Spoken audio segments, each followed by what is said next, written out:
இலங்கையில் உள்ள வானரப் படைகள் ராவணவதம் முடித்ததும் அங்கிருந்து புறப்படத் தயாராயின.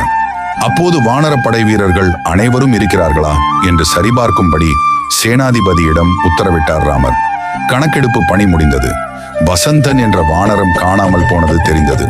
சுவாமி, வசந்தன் என்னும் வானரம் மட்டும் எங்கு சென்றது என்று தெரியவில்லையே என்றார் சேனாதிபதி.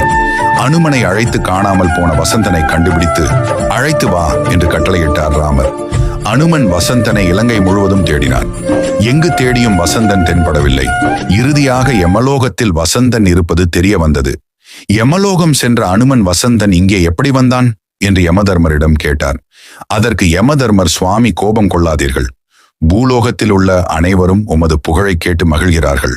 அதை கேட்கும் ஆசை எனக்கும் வந்தது.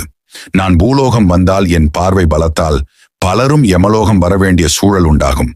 அதனால் வசந்தனை வரவழைத்து உமது பெருமைகளை கேட்டு மகிழ்ந்தேன் என்றான். அதன்பின் வசந்தனுடன் பூலோகம் வந்து சேர்ந்தார் அனுமன். அவர்களின் வருகையை கண்ட வானரங்கள் துள்ளி குதித்தன.